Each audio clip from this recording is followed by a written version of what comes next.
has happened as might happen, and there's still a long way to go. And we know that we're at the point now getting towards halfway point in the SDGs, and we really hope to work with coalitions of civil society to really push forward on a number of these goals. I don't have any of the scorecards for the countries that are presenting today, so that might make it easier in the sense that we can have a free discussion, but we hope to release them in the coming days. I do also have one for Mali, gives you an idea, again, different perspectives, but it gives you a sense of where civil society in each of these countries feels that things have got to. And we look forward to working with governments to really continue to have this joint analysis and understand civil society's views to make sure that we do have that inclusive approach to monitoring.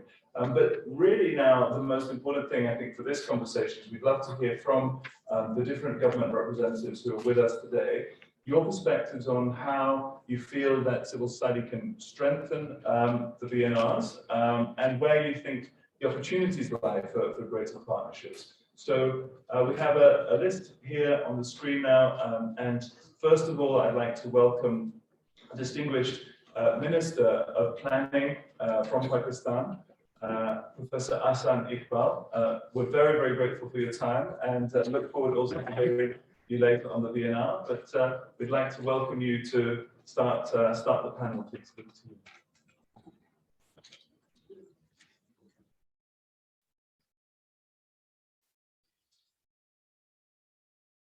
Ladies and gentlemen, good morning.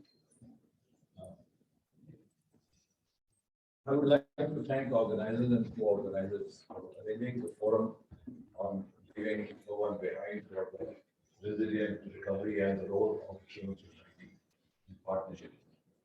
I would congratulate United Nations ECOSOC to sensitize the world that how much inclusive process is important to get the sustainable outcomes. The increasing uncertainty due to COVID-19 has pushed the world into a rare confluence of geopolitical realignment, supply disruption, food and energy insecurity, and more volatile financial markets. Pakistan's second VNR report records the progress for the national headline indicators. The report has been painstakingly compiled and produced at a pivotal time when the country has faced unprecedented human and economic toll and continues an uphill struggle to address the inequities in rolling out its recovery and rehabilitation efforts. As a result, our second VNR also considers the loss of development gains and resulting delays in achieving Agenda 2030. While we are struggling to contain our internal and external macroeconomic imbalances, the Government of Pakistan is determined to turn around the situation. We are a resilient nation which has confronted similar debt levels and deficits in the past and successfully emerged out of those crises. We feel that leveraging the youth bulge, making space for the private sector, civil society, and focusing on governance, regulation, and the social sector will be key for future sustainability and advancing on SDG 2030 agenda. Today, one of the biggest challenges for us is to configure innovative ways for managing multiple challenges while also leveraging the many opportunities they offer. The objective of voluntary national review is to look at how countries are progressing, meeting the targets of the Sustainable Development Goals. May I add that when SDGs were launched in 2015, Pakistan launched its Vision 2025 in consultation with the stakeholders in 2014. And we were in touch with the UN staff who was working on Sustainable Development Goals, and our Vision 2025 launched in 2014 included all the sustainable goals and the links of our vision with the SDGs 1 year in advance of its launch. And immediately when the Sustainable Development Goals were launched, we were the first country to embrace and adopt SDGs as national development goals through Parliament of Pakistan to give greater ownership, to create political ownership of SDGs in the country. We also immediately held a local government summit in which we invited heads of all local governments in Pakistan, sensitized them for sustainable development goals, and got their ownership to work in their local governments for attainment of sustainable development. Similarly, we had series of workshops with the media to get their engagement so that there is more ownership in the society through the awareness that media can spread. We also engaged actively our civil society in Vision 2025 review meetings that formed, of which sustainable development goals formed the core of our vision to successfully manage our program.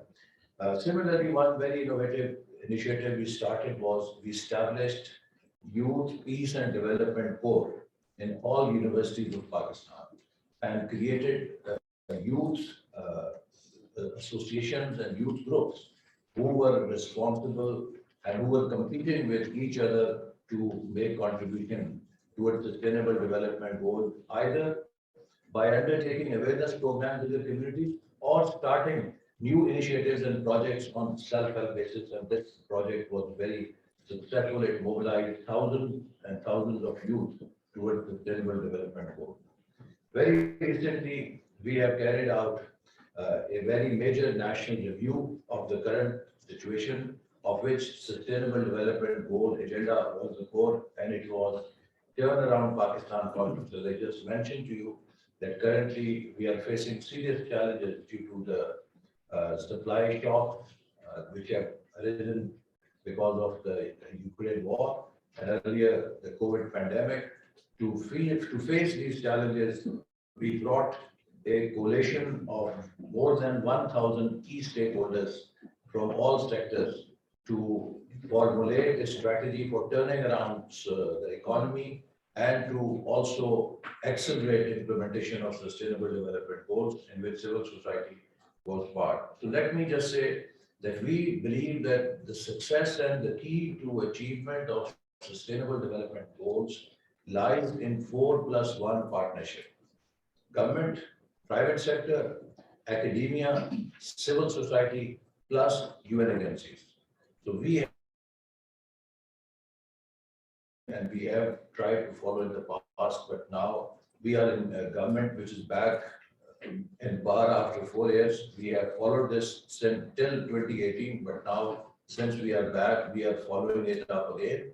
And I have also proposed to Deputy Secretary General, whom I met yesterday, that there is a need to have a midterm review of sustainable development goals. And we have, as president of G77, proposed that Pakistan is willing to host a conference of G77 countries this year to carry out a midterm review involving all the stakeholders, including civil society, to learn lessons from past 7 years and to formulate an accelerated plan for next 8 years so that we can meet the deficiencies of our past 7 years and try to plug the gaps and make sure that 2030 agenda is not unfulfilled when the timeline comes. So I want to conclude by saying that inclusive approach for achieving SDG targets is our primary strategy, and we look forward to working closely with the civil society partners. And as a result, immediately after this high-level political forum, we have already decided that when we go back to our country, we are going to have a major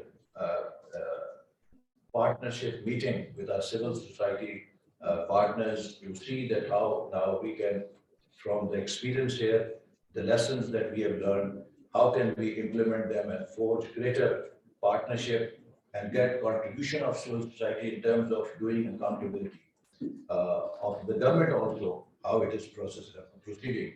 And one very important initiative that we have launched very recently, that we have created a network of champions of reform from civil society and private sector, who are going to become an extension of government's implementation mechanism.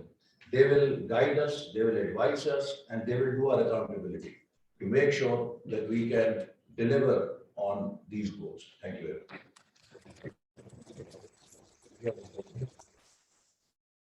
Excellent. Thank you so much, and thank you for that very comprehensive overview, going right back to the beginning of the agenda and also reminding us about the midterm review. I think that sounds like a very encouraging approach, and it certainly sounds as if there's opportunities there for greater collaboration. So we're very grateful again for your overview.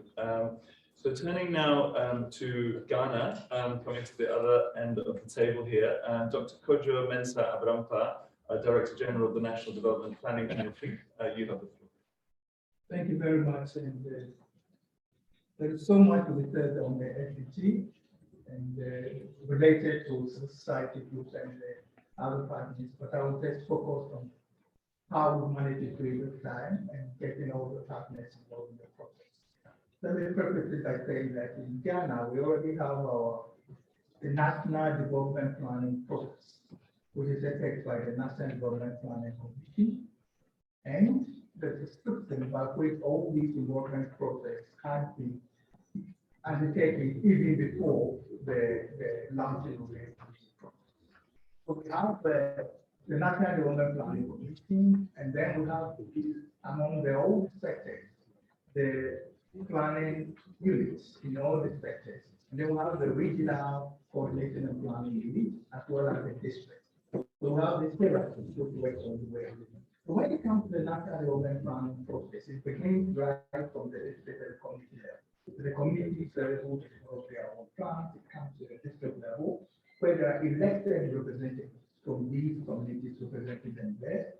And at that forum, it is that forum that all the development activities within this location, and there are 260 districts in Ghana, covering the population of about 30 million.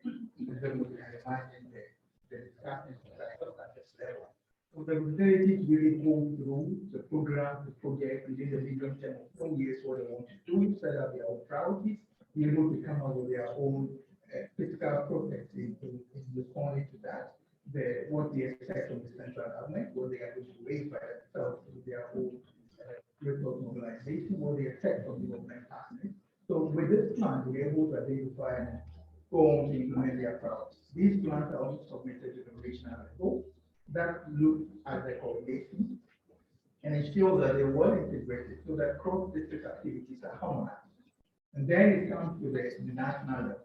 At the national level, we look at all these sectors and form a framework in terms of the policy direction. And out of this framework, we develop the national plan for the medium term, that's the 4 years.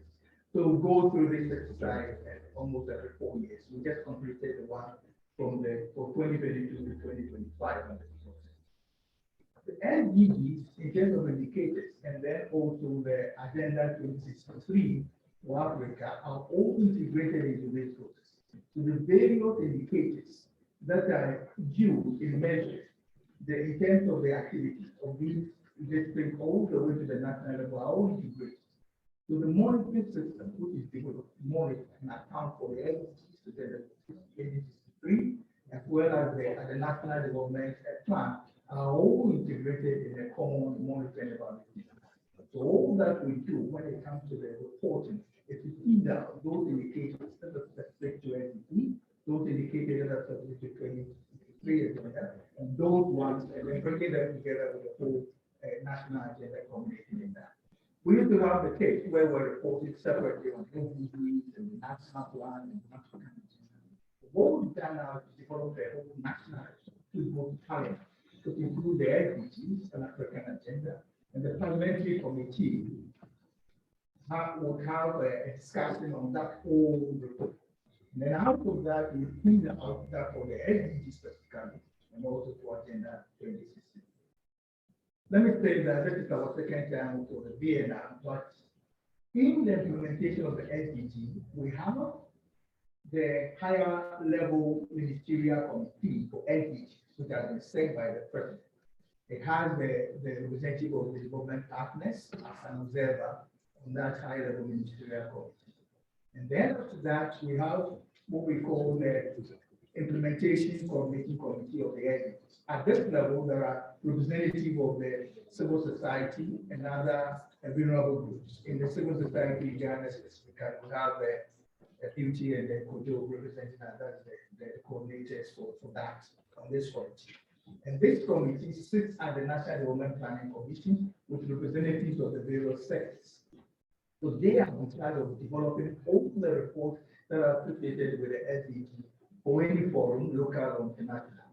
It also has a representative of the private sector, representative from the development partners as well, and then also specifically for women and youth who are represented there. So in preparing area report, it begins first of all looking at the data which is collected by the Ghana Statistical Service with respect to each of the goals and how we're doing, identifying areas where we have gaps, identifying areas where we're quite doing well, and what are the lessons. So that is what the implementation committee does.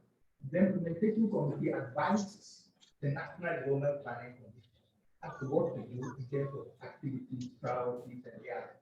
The National Development Planning Commission also constitutionally advises the President and Parliament. And there is a mandatory engagement with the President every 6 months in development issues.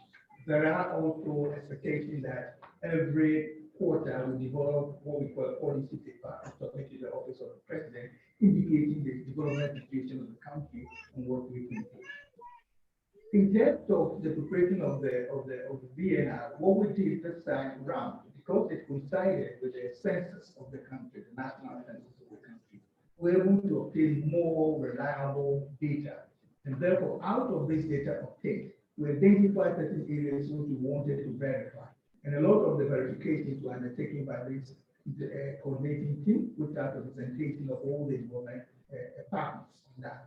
And then after the visit to some of these areas of verification, then the reports were developed.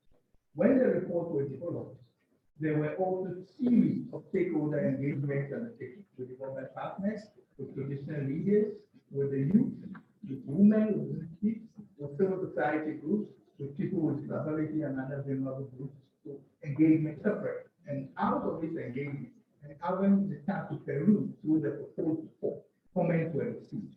The comments were then put together to have the final report. The final report also goes to the National Development Planning Commission, which also has the representative of all these partners that I've mentioned, part of the development partners. So this is also approved by the commission. Then it goes back to the various ministries and sectors for the specific ministers, cabinet ministers who are responsible to look at the information. If they have any problem, they come back to us. But coincidentally, this time around, we didn't receive any feedback in terms of negative feedback from them. They really confirmed because the data was coming from an objective source from the Ghana Statistical Service and population down on the ground. And then finally, it goes to the Office of the President for approval. Then it comes back to the National Development Planning Commission. We have to see its implementation and its accountability. So this is the process, quite engaging, bringing every partner to the desk, so that whatever we present, whether internal or outside, represent the true Ghana, which we are all representing and we are all making a lot of effort. Let me say that for the COVID, it had a lot of effect on us. But we always say it either defines you, disrupts you, destroys you, or strengthens you. And we think we're taking the data which is strengthening us to move on to this SDG implementation. Thank you. Thank you very much. Thank you very much, Dr. Mensah. I think many of us have seen Ghana as a very strong example, and it's very good to hear about that process and the breadth and the kind of localization of the process that you've undertaken. And we look forward to hearing the VNR in the main session as well. So thank you so much for your time. Next, we would come to Switzerland, one of our strong supporters, and we're very grateful for support of the Swiss government on civil society. Ms. Andrina Frey, Deputy of the Delegate of the Swiss government on the 2030 agenda. One thing, we've been advised from the Zoom participants, if people can speak close to the mic, just so that we make sure that they can be heard. Thank you. Yeah, thank you very much, Minister, distinguished colleagues. Yeah, I'm very happy to be here today, and I think it's a really crucial topic when we talk about the VNRs, not just the reports in itself, the reporting, especially implementation. Considering different views and having lively debates is an integral part of our democratic system. The diversity of opinions is what drives our conversation in Switzerland and pushes, I think, really society as a whole to find better solutions. Our system is not always the fastest, but we really think that once we get there, we get there. Let me briefly touch on 3 points. We're talking about VNR processes. How did we do it? Why did we do it the way we did? And what would we do differently? So Switzerland digitalized its VNR process for the first time. We developed a tool called Digital 2030, and it's there for collection and publication of different information and contributions.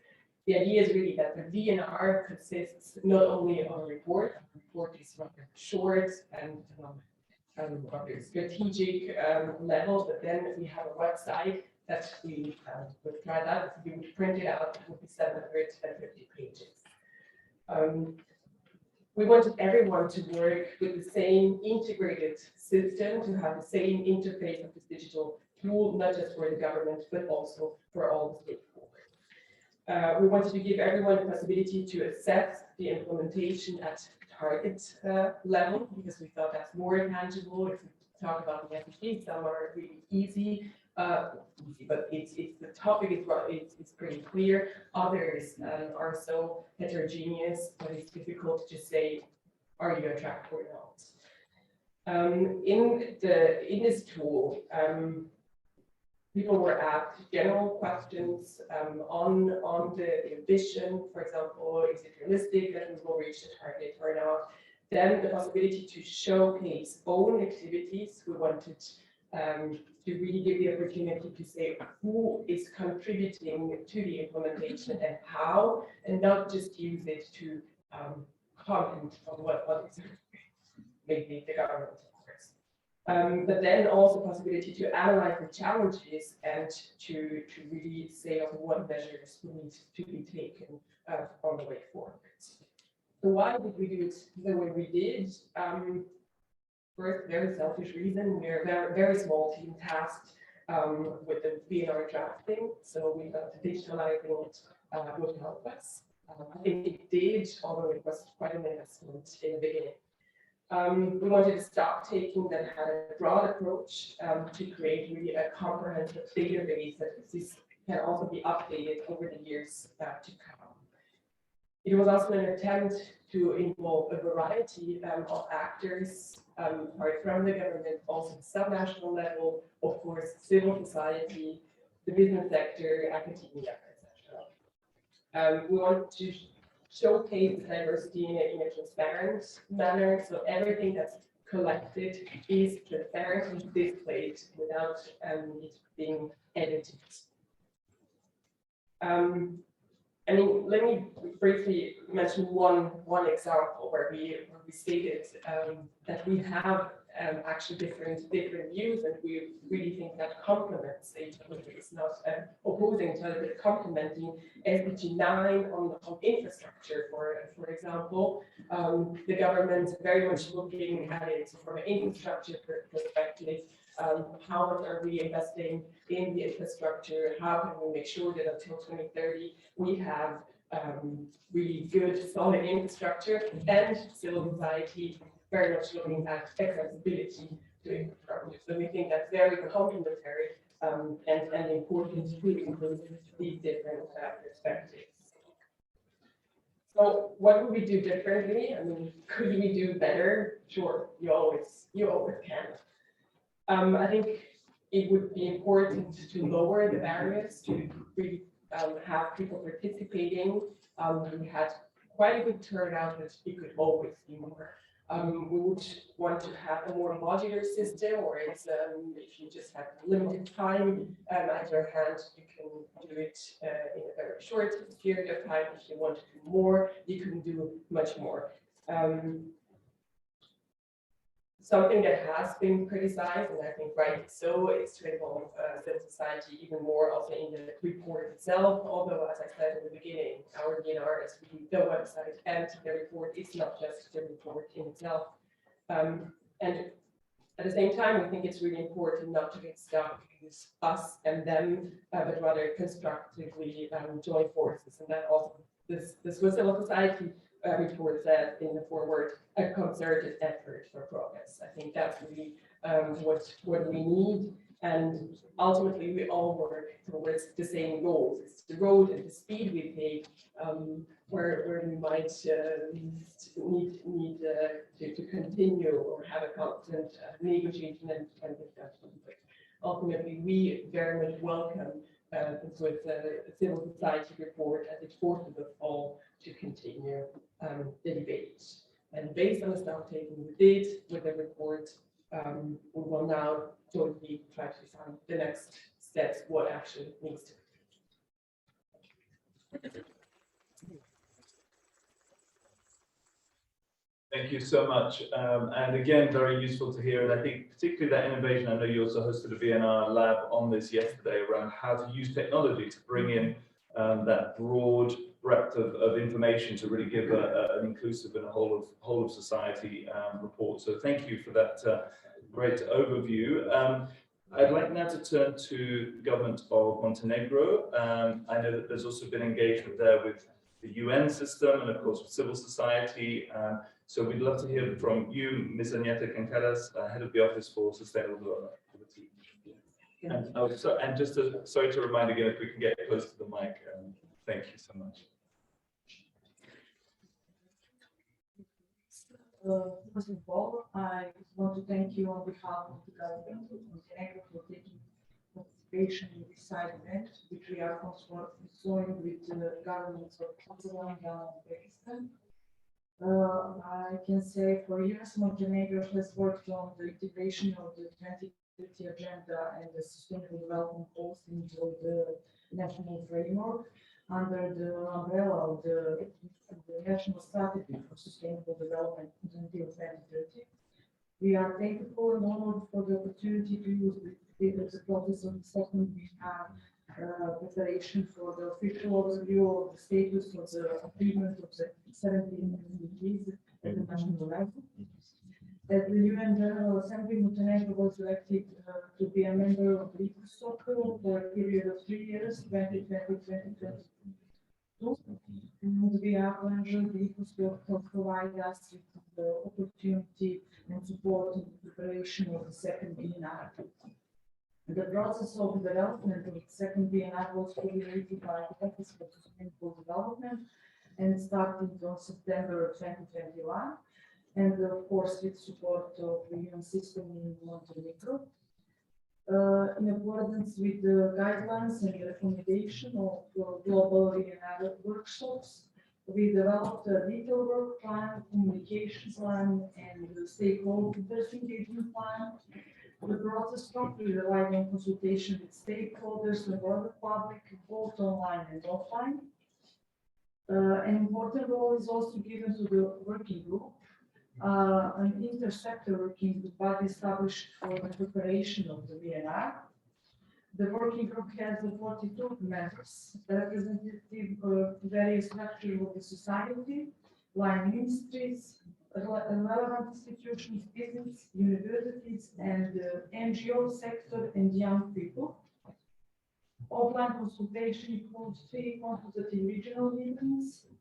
These meetings were with representatives of local self-government, educational institutions, civil sector, and other stakeholders. A particular contribution came from the Office of Protector of Personal Rights, the network of foreign advisors for the Ombudsman for the protection of the rights of children from age 11 to 17.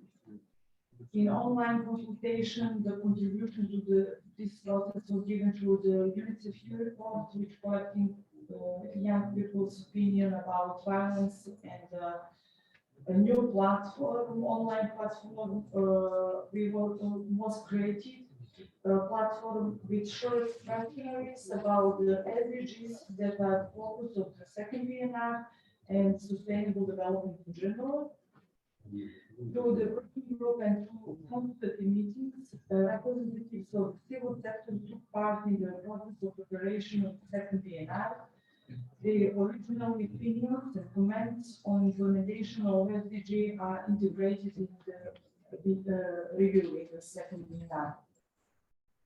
Also, with the report, we include outcome of analysis related to the vulnerable groups, such as victims of gender-based violence, domicile and the refugee Roma and Egyptians, persons with disability, elder, child victims of violence or children at risk of violence, abuse and exploitation, children without parental care, children with disabilities, children exposed to poverty, aiming not to leave no one behind.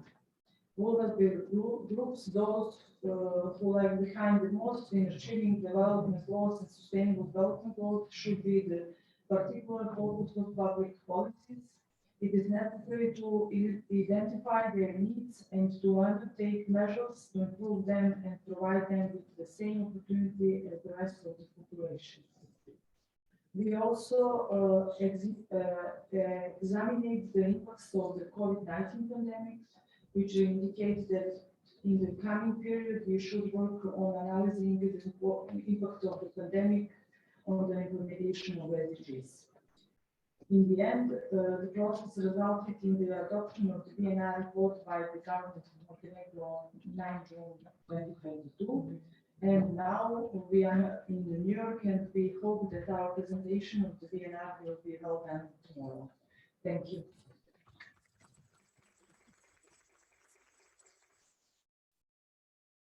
So much, and thank you also for that focus on, as you rightly described it, in terms of vulnerable groups and making sure that voices of youth and those who are at risk of being marginalized are being heard through your process. That's a very thorough process, and again, we look forward to hearing the presentation at the VNR. So we have one more government speaker that we're very pleased to invite from the government of Greece, and we also appreciate the interest and support from the government of Greece. We know that you've been engaging with civil society, and we look forward to hearing from you. This is Pavlina Spandoni, Senior Policy Advisor at the Presidency of the government. Thank you. I'm also head of the working group on the SDGs of the Presidency of the government, Greek government. Dear colleagues, Excellency, dear colleagues, I'm very happy to be here today. I will try to briefly describe our methodology concerning this year's VNR, which is the second to Greece, and the involvement of stakeholders. So, despite the fact that in 2019, Greece has established within the presidency of the government a strong monitoring mechanism which reports frequently on all public policies, so there's a good knowledge on policies. The country decided to produce its second VNR in a collective way. So we designed our process as 3 rounds of consultations. The first was with the whole of the government, when all ministries were asked to propose their most relevant policies serving as many SDGs as it made sense. The second round started with a letter to the major stakeholders to contribute their views on the SDGs, implementation in their respective fields, as well as challenges, best practices, and proposals for improvement. The letter was also stated, the letter to them also stated that their written answers would be included in the VNR as they were. A separate letter was sent to the research and academic institutions, because these are autonomous but public entities, so we had a different approach to them. Coming back to the civil society and stakeholders, this was the first time that the Greek government started a dialogue with society on sustainable development, and it was very well received. Not everyone was as ready to start talking and exchanging opinions, of course, but it was an impressive good start. Around 30 stakeholders, major stakeholders, responded in written, and all their views are in our VNR. Following this, the Secretary General of Coordination held meetings and participated in events, discussing their views and concerns even further. The third round of consultations was with the citizens, as the draft VNR was uploaded digitally for public deliberation. Now, this lasted 10 days, and it was before the submission to the UN, because we needed the comments and views in order to improve the VNR before submitting. So in this round, it was very positive that all participants of the first 2 rounds participated as well, again, because for them too, it was the first time that they could see the VNR as a whole, the draft as a whole, and pinpoint where we could improve or ask questions about how things are presented in the VNR. But the newcomers were citizens and minor NGOs who had the chance to get acquainted with the VNR process and also contribute to it in this. The whole 3 rounds, beyond consultation, were also informative both ways to involve government and society. And it was a very good start to build a closer relationship and a new culture of working together for sustainability, because we realized along the way that we needed to work more on this culture, because I believe as many countries, we have the us and them culture of groups or groups of interests going to a government, asking for things and receiving what they want or not, but that's it. And that's where the process usually stopped until recently. Now we're trying to come closer, because we realize that the solutions are only solutions and common way to the SDG and sustainable development will come through this procedure. So in the last decades, as I said, the collaboration between the state and the society was not up to the level that allowed creative efforts to tackle problems together. So now, and it is written inside the VNR as well, we realize that both sides want to change this culture, and the government is going to deliver a permanent mechanism of involvement, stakeholder involvement,